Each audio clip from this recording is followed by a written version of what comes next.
दीपक केसरकरांना मंत्रालयासमोर चपलेनं मारा असं संजय राऊत म्हणाले। तर पुतळा पडल्यानंतर वाईटातून चांगलं घडेल वक्तव्यावरून राऊतांनी हा निशाणा साधलाय। अशी घाण आमच्यातून गेली हे चांगले झालं असंही राऊत म्हणालेत।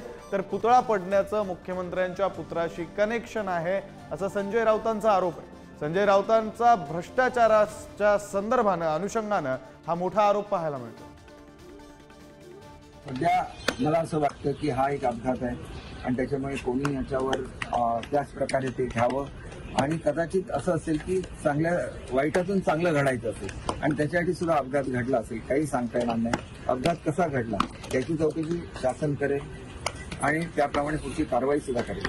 पण कारवाई केल्यामुळे भावना किंवा जखमा भरून येत नाही। उनको जूते से मारना चाहिए, लोग मारेंगे। अगर उनको लगता है, त्या माणसाला वाटतं आहे की छत्रपती शिवाजी महाराजांचा पुतळा पडला हे बरं झालं, त्यातून काही चांगलं घडेल, बरं काही अफजल खानाच्या औलाद आहे मेंढ्यांनी पोसलेली, जी या मेंढ्यांच्या मंत्रिमंडळात आहेत, बरं झालं, आम्ही तर म्हणतो बरं झालं ही घाण आमच्याकडून गेली। या सडक्या विचाराची माणसं छत्रपती शिवाजी महाराजांचा पुतळा पडला आहे बरं झालं, कसं काय यांच्या तोंडातून हे शब्द निघू शकतात की पुतळा पडला आहे बरं झालं, हा शुभशकुन आहे, यातून चांगलं घडेल। किती घाणेरड्या मनोवृत्तीचे लोक या देवेंद्र फडणवीसांनी निर्माण केले, हे देवेंद्र फडणवीसांचंच पाप आहे। या वाईटातून काहीतरी पुढे चांगलं होणार असेल, मला आश्चर्य वाटतं आणि मंत्र्यांची बुद्धीची कीव वाटते की अशा प्रकारे त्यांचं उद्गार आणि त्यानंतर ते पुढे म्हणतात की 100 फुटाचा भव्य दिव्य पुतळा आम्ही उभा करू। अहो 28 फुटाचा पुतळा उभा तुम्हाला करता सरळ आलेला नाही आणि तुम्ही 100 फुटाची चर्चा करता आणि याच्यासाठी बांधकाम खात्यातला भ्रष्टाचार आणि अतिघाई हेच याचं कारण आहे।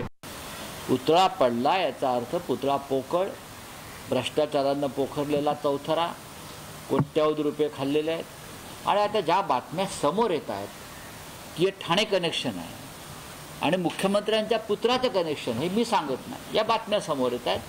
त्याच्यावरती खरं म्हणजे विद्यमान न्यायमूर्तींच्या नेतृत्वाखाली एक SIT स्थापन केली पाहिजे याची चौकशी करण्यासाठी।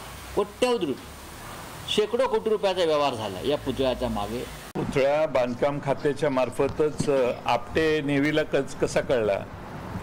आपटे जो शिल्पकार आहे त्याचा पत्ता नेव्हीला कुणी सांगितला? हे सगळं बांधकाम खात्याच्या पुढाकारातून झालेलं आहे आणि बरोबर तो कल्याणचाच आपटे निघावा आणि